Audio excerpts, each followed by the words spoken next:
The very first commercially available cell phone ever made was built by Motorola back in 1983 and was called the Motorola Dynatec 8000.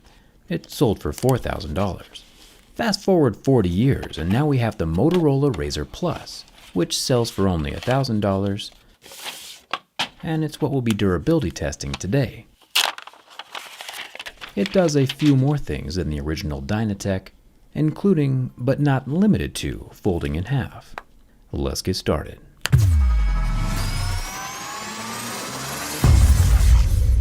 Whether you call it the Razr Plus or Razr 40 Ultra, this flexible phone comes with a massive list of caveats for usage, like don't remove any screen protectors, clean out dirt before closing the phone, and keep dust away.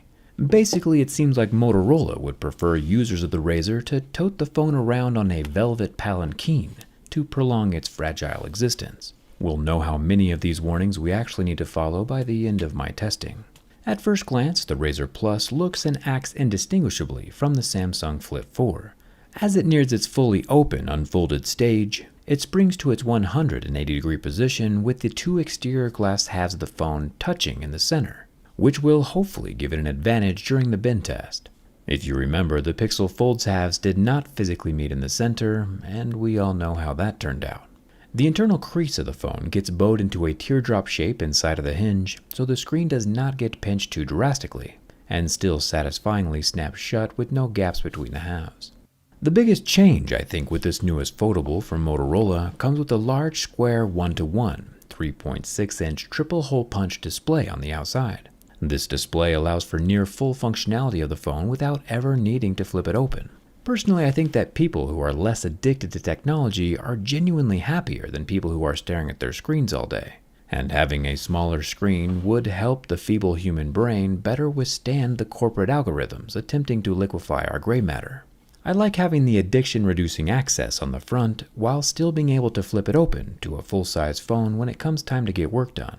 Speaking of flipping it open, let's see what that inner screen is made from. We know that plastic scratches at a level 2 or 3, and honestly we don't even need to talk about the other numbers, since the Razr Phone Plus scratches at a level 2 with deeper grooves at a level 3. And yes, there does appear to be an included plastic screen protector with a cutout around the 32 megapixel front-facing camera, but remember, this is the very screen protector that Motorola says is non-removable, so it's not just protecting the screen, it is the screen.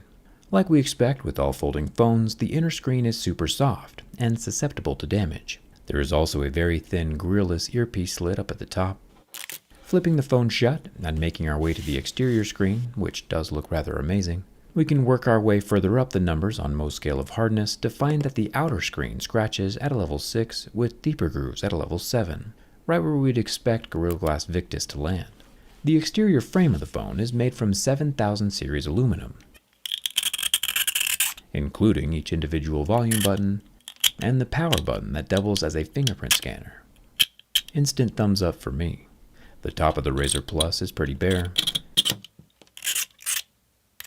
And on the left side of the phone we have our removable SIM card tray, but no expandable storage.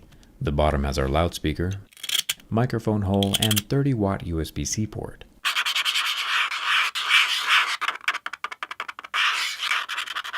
The back panel is made up of a very, very textured piece of scratch-resistant Gorilla Glass Victus. So far I'm a pretty huge fan of the external aesthetics. However, as we learned back on Sesame Street, sticks and stones are how we really break bones. Dust getting inside the folding mechanism is a legitimate concern, and something we should worry about, especially with the laundry list of warnings that Motorola gave us when we turned on the phone. The Razr Plus does have an IP rating of 5.2, which means that we do have some protection against dust, but almost no protection against water. But even with this hefty dosage of dirt so far, there are no crazy grinding or catching noises to be heard. If we remember back to the original folding Razr smartphone released a few years ago, it had one of the simplest hinges of all time, so I imagine there aren't really a whole lot of gears inside to catch that dirt, and we'll have to see just how much really entered when it comes time to take the phone apart. The fingerprint scanner, even with all its scratches, is able to set my thumbprint, and if we add a whole lot more scratches, it's still able to read and unlock the phone every single time, even with the extra damage. Speaking of damage, the two large rear camera lenses, a 12 megapixel normal camera and 13 megapixel wide angle, both of which are protected by glass and aren't damaged by my razor blade.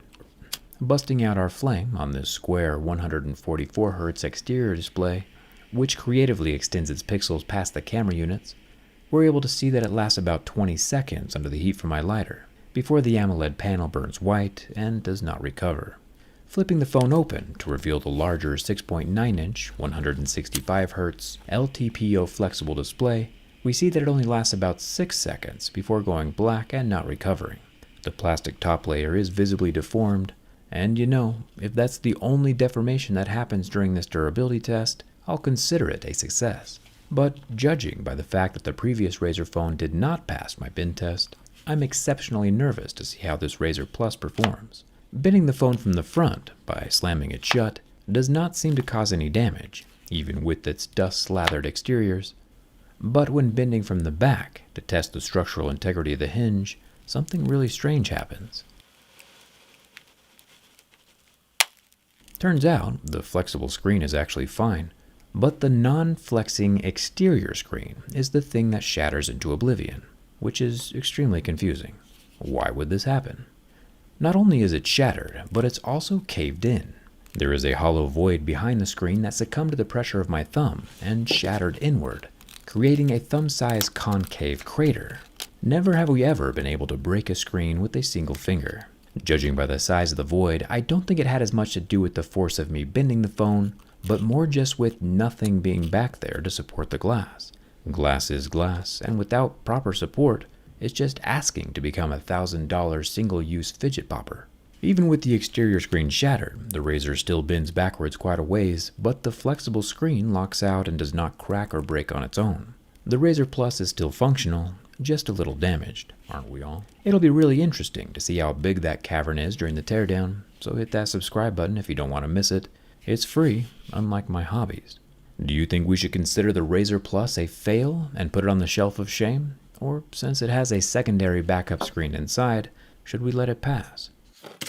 It's a tough call. Let me know down in the comments. And thanks a ton for watching. I'll see you around.